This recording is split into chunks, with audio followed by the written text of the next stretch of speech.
Bienvenidos a la última clase del curso. En esta oportunidad vamos a hablar del sistema inmune y el sistema endocrino, como una breve introducción al funcionamiento de ambos.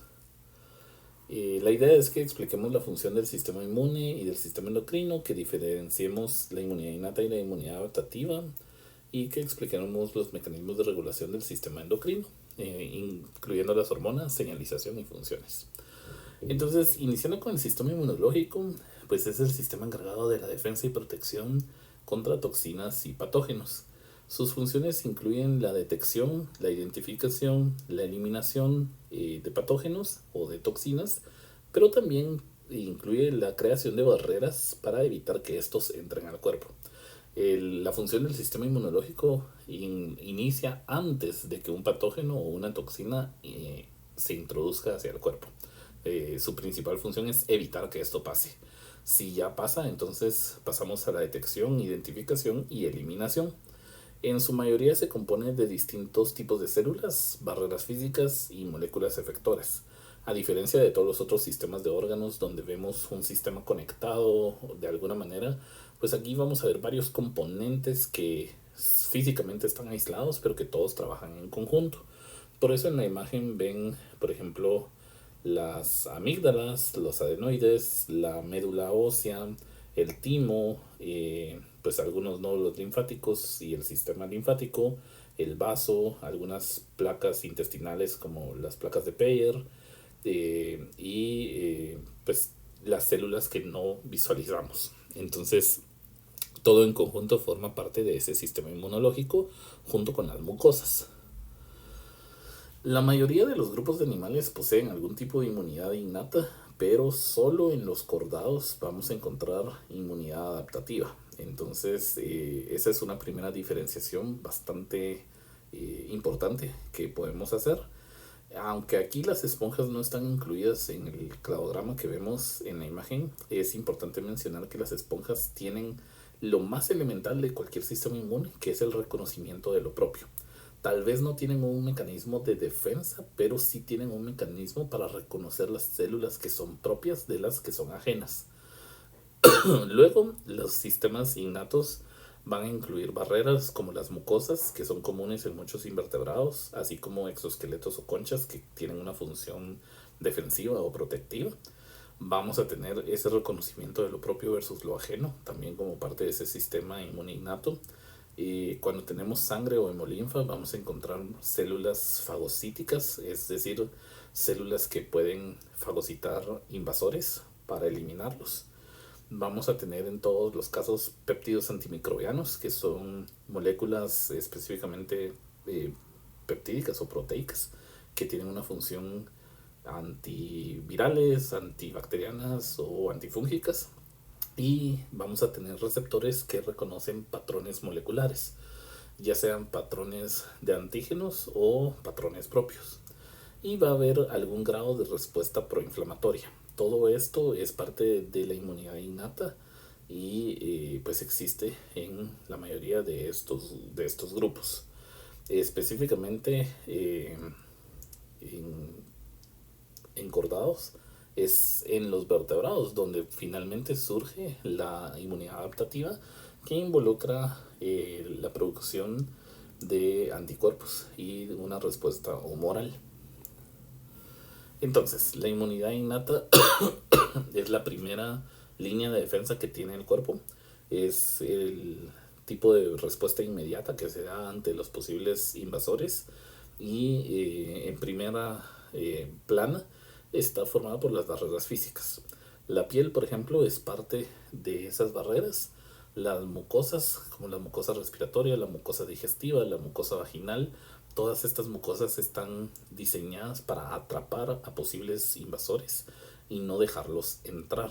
Entonces la idea es atraparlos y que el sistema inmune a través de las células fagocíticas se encargue de ellas o simplemente pues que queden atrapadas y mueran antes de poder entrar. La piel también funciona como una barrera que no deja que entren los microorganismos hacia el torrente sanguíneo, por ejemplo.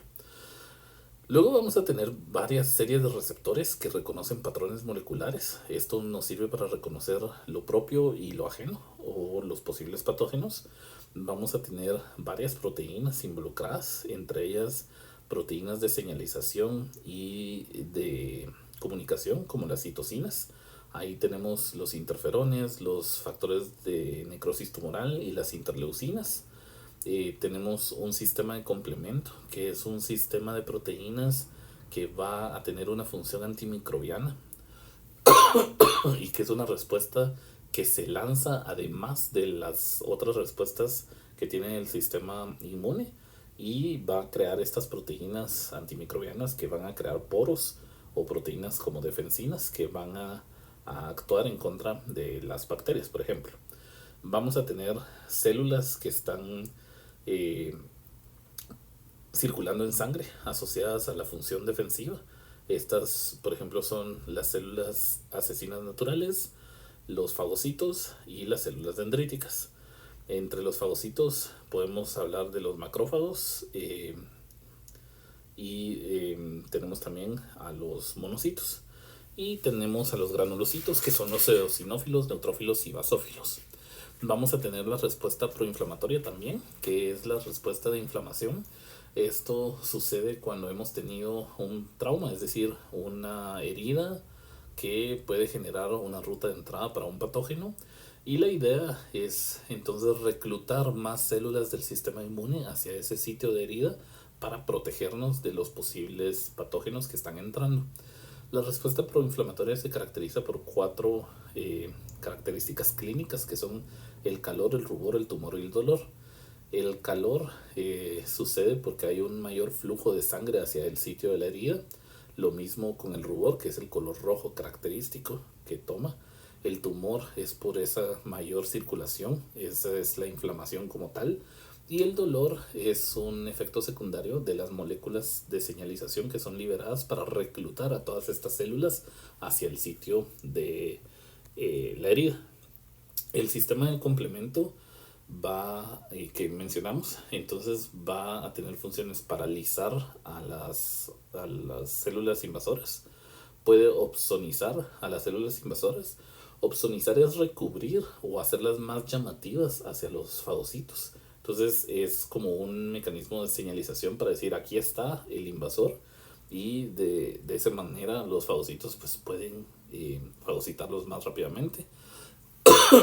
Pueden activar la respuesta proinflamatoria, que vamos a hablar ahorita en un momento de cómo funciona, y pues puede actuar en conjunto con la respuesta adaptativa una vez se han liberado complejos de anticuerpos. Entonces puede ayudar a que los fagocitos limpien o liberen esos complejos que los anticuerpos también han opsonizado o han detectado. Entonces acá tenemos la representación de cómo funciona esta respuesta proinflamatoria. En este caso tenemos una cortadura, por ejemplo. Entonces vamos a ver que las bacterias pueden entrar porque la capa de la piel ha sido perforada, y entonces pueden invadir el tejido en esa lesión o en ese trauma que acaba de suceder. Entonces la sangre va a tener factores de coagulación que van a empezar a lidiar con el cierre de esa herida, pero también esos factores van a liberar moléculas de señalización como las citocinas, que van a generar una respuesta proinflamatoria. El primer paso de esa respuesta es la dilatación de los vasos sanguíneos, y el hecho de que se dilaten va a generar un aumento en la permeabilidad de las células que forman el vaso sanguíneo. Esto con el fin de que los macrófagos puedan pasar del plasma de la sangre hacia el sitio de acción a través de los espacios intercelulares entre el capilar. Entonces los macrófagos y los neutrófilos empiezan a pasar, se activan gracias a esa señalización de citocinas y empiezan a fagocitar a las bacterias que acaban de entrar.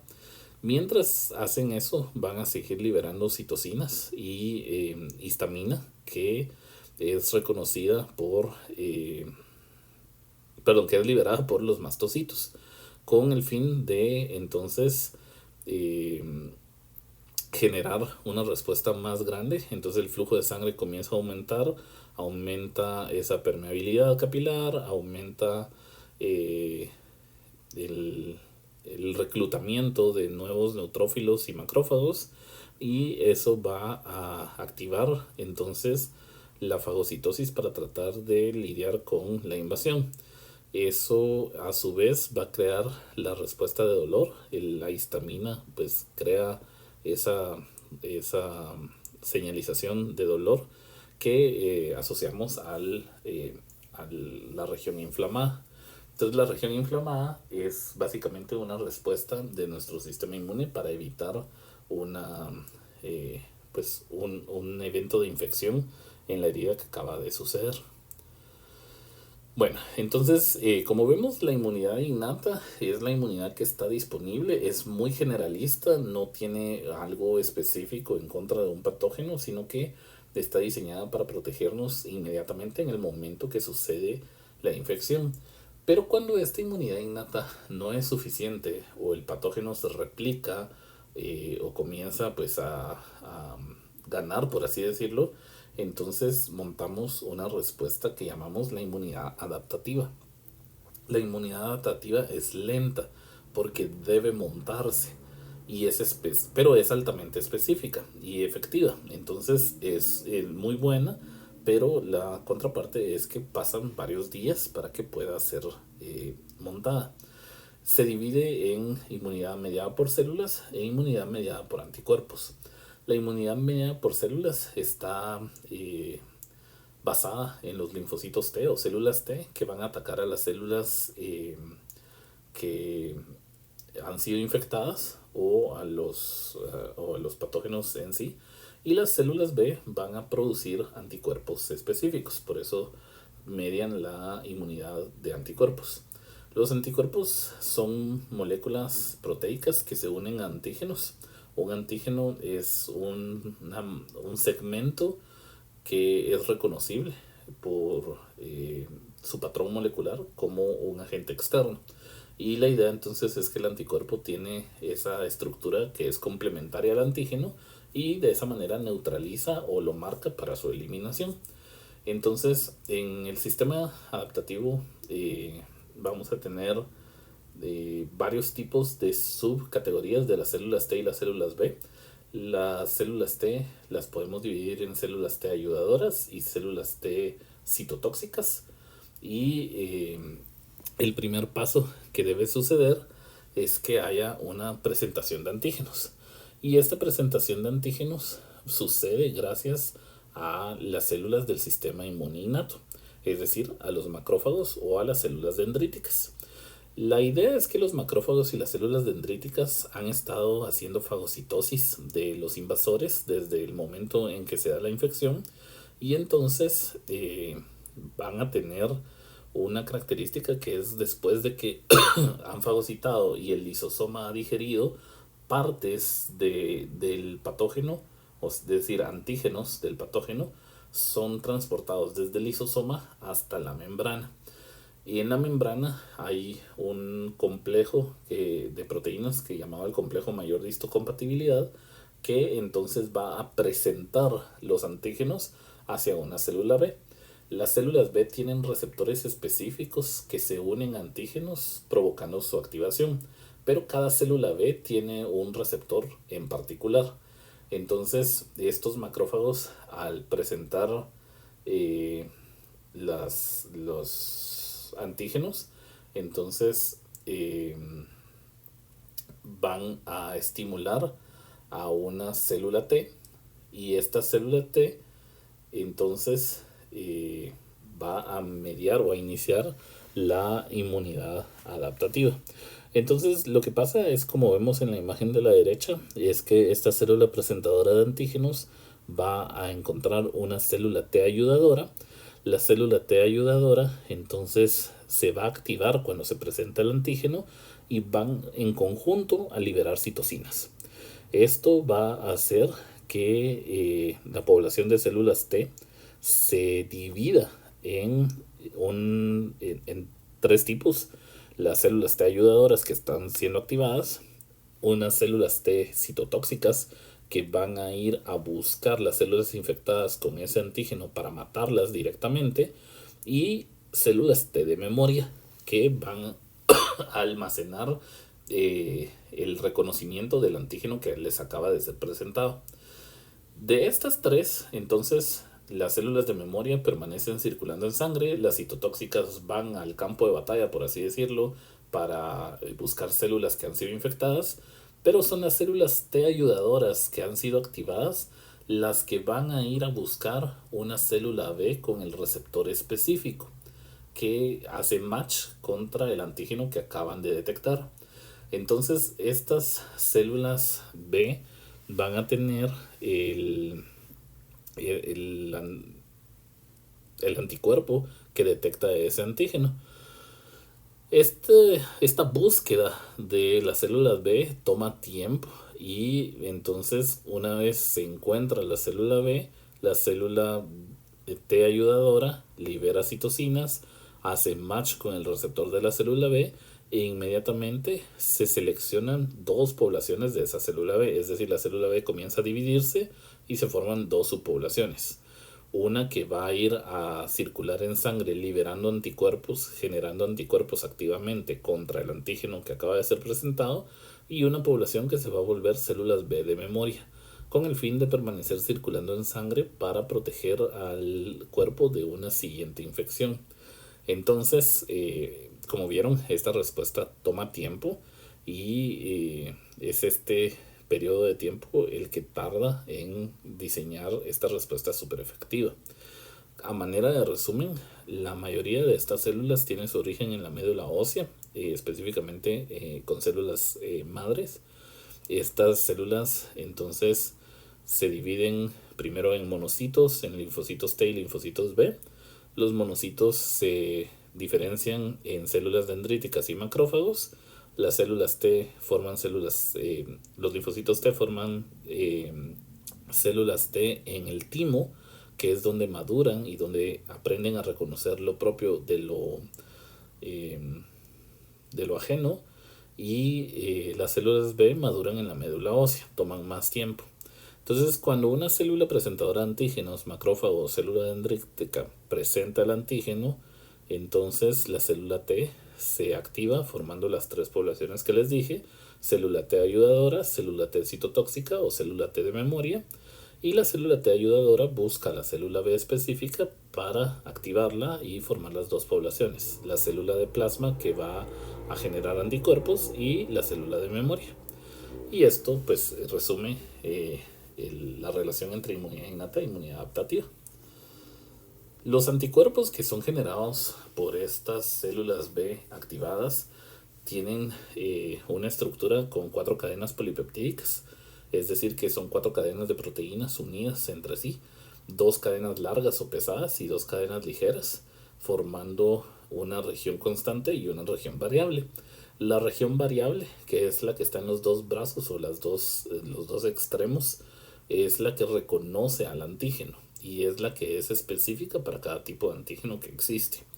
Hay 5 tipos de anticuerpos. Están los IgM, que es el primero en ser producido en la respuesta inmune. Es cuando una infección está sucediendo, entonces se producen este tipo de anticuerpos. Las IgG, que son los anticuerpos circundantes de memoria, son los que permanecen después de que una infección ha sucedido. Los IgA, que están más generalistas, presentes en mucosas, lágrimas, saliva y en la leche materna. Los IgD, que se encuentran en las superficies de las células B antes de ser activadas, es decir, es el anticuerpo en su forma antes de ser activado. Y los IgE, que se unen a los mastocitos que liberan la histamina y son asociados a la liberación de esta molécula en infecciones por parásitos como nematodos y platelmintos, o en alergias. Por eso es que cuando tenemos una alergia tomamos un antihistamínico, porque toda la respuesta de inflamación, de secreción, de secreción de moco o de lágrimas es parte del sistema inmune tratando de evitar que el antígeno que reconocen como un potencial peligro entre a nuestro cuerpo, aunque ese antígeno sea un polvo o un polen o algo por el estilo. Entonces, Los antihistamínicos nos ayudan a disminuir esa respuesta para mantener controlada la sobreestimulación del sistema inmune cuando no debería estar sobreestimulado. Acá vemos una representación de cómo están esos anticuerpos disponibles y pues la función de estos anticuerpos es primero que nada recubrir o opsonizar esto. El recubrimiento o la detección del antígeno sucede con dos fines: inactivar la partícula, esto en el caso de virus y toxinas, porque entonces la toxina ya no es capaz de llegar a su receptor o el virus no es capaz de entrar; opsonizar en el caso de bacterias u otras células, porque entonces esto los hace más atractivos a los fagocitos para que puedan ser fagocitados. Trabajan con el sistema de complemento para crear poros en las bacterias. También forman agregados para detectar, por ejemplo, flagelos y evitar que varios grupos de bacterias se muevan. Y también pues van a recubrir células que han sido infectadas para que las asesinas naturales lleguen y maten o induzcan la apoptosis de esas células que han sido infectadas. Entonces la idea es que le llamamos el ataque de los clones porque son muchos clones de estas células las que van a tener la función de liberar los anticuerpos. Muy bien, eso nos lleva al sistema endocrino.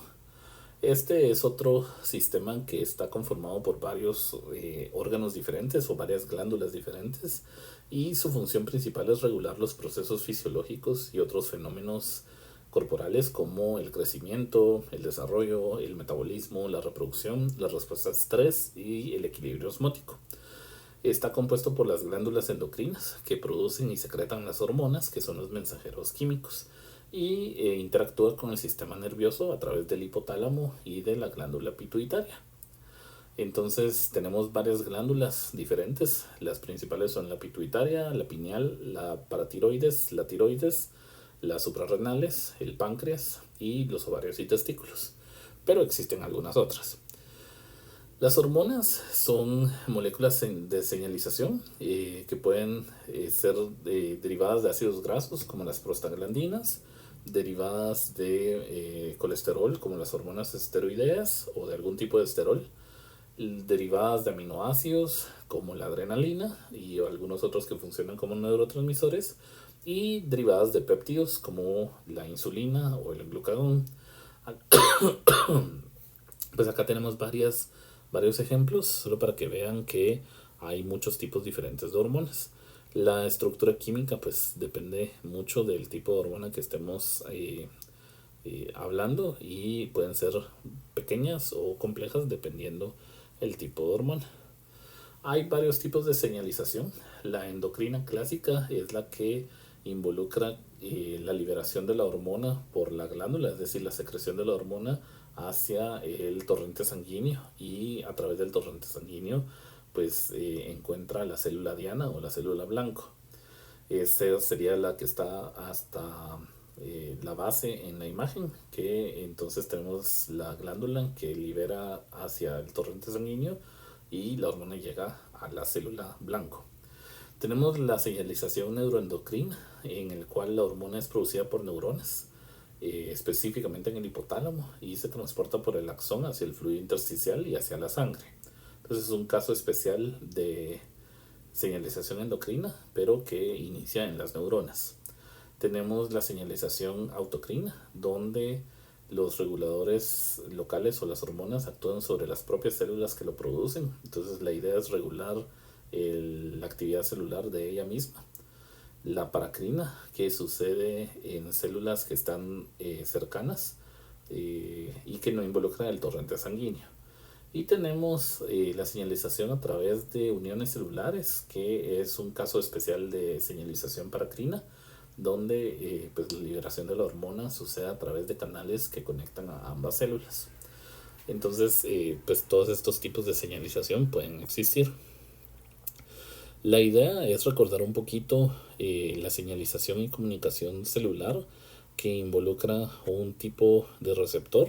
Recordemos que hay receptores asociados a enzimas o receptores enzimáticos, receptores asociados a proteínas G y receptores que funcionan como canales iónicos. Los receptores entonces van a iniciar una transducción de la señal, y esta transducción de la señal puede suceder por cascadas de fosforilación o por segundos mensajeros, como el AMP cíclico, y al final pues van a tener una respuesta en la activación o la inhibición de los genes a nivel de núcleo. Esto pues es solo un resumen de lo que vimos en Ciencias de la Vida sobre señalización celular. Entonces, solo para que lo recuerden, las hormonas son un caso especial de señalización celular. Específicamente, vamos a tener las hormonas que son generadas en la pituitaria. La pituitaria se conoce como la glándula maestra porque hay muchas hormonas que son generadas en esta glándula. Tenemos en el lóbulo anterior la hormona adrenocorticotrópica, que causa que se libere el cortisol desde la glándula adrenal. Y entonces el cortisol es una molécula que está asociada a niveles crónicos de estrés. Tenemos la hormona de crecimiento, que es estimulada su liberación durante el crecimiento en la infancia y en la pubertad. Tenemos la hormona estimulante de la tiroides, que estimula la tiroides para liberar otra hormona, que es la tiroxina, que ya vamos a ver a continuación. Tenemos la hormona folículo estimulante, que estimula la maduración de la ova o del óvulo en el ovario y la liberación de hormonas sexuales femeninas. Tenemos la hormona luteinizante, que estimula también la maduración del óvulo, pero específicamente del cuerpo lúteo, que cubre hacia el óvulo y que afecta en el ciclo hormonal femenino. Tenemos la hormona estimulante de melanocitos, que es la que produce la melanina, el pigmento de la piel y del cabello.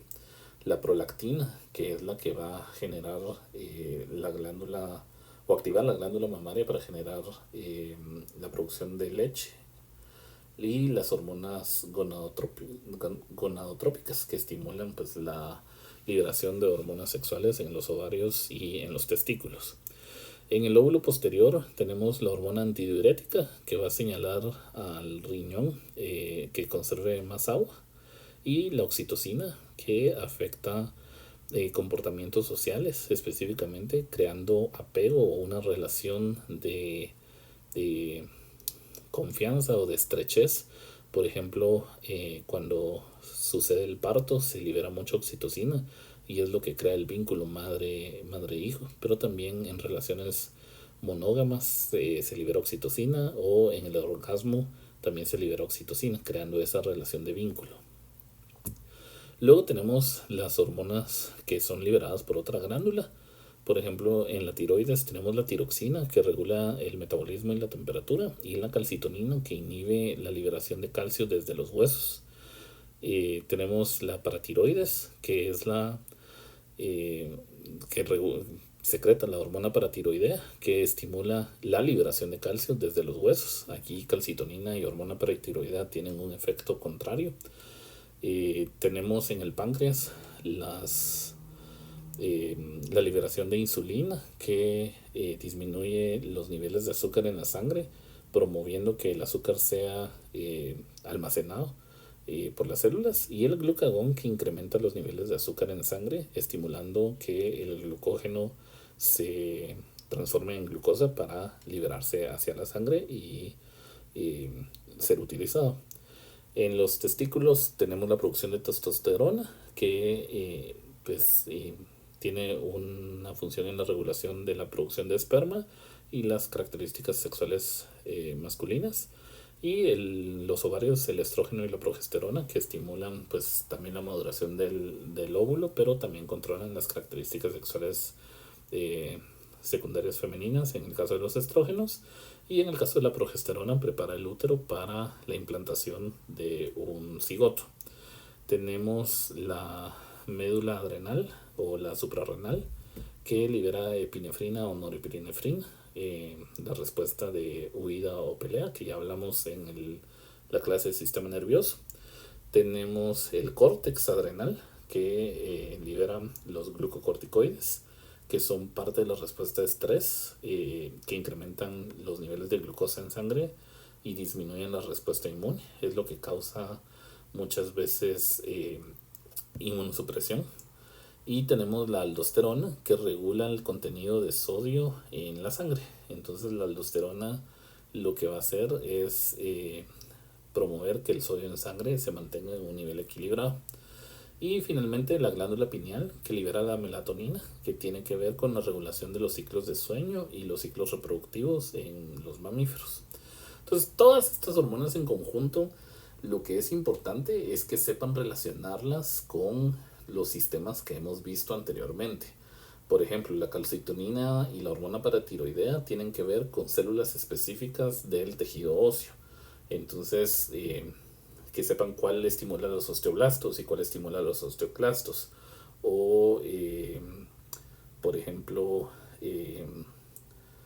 la relación de la epinefrina y norepinefrina con la señalización neuronal.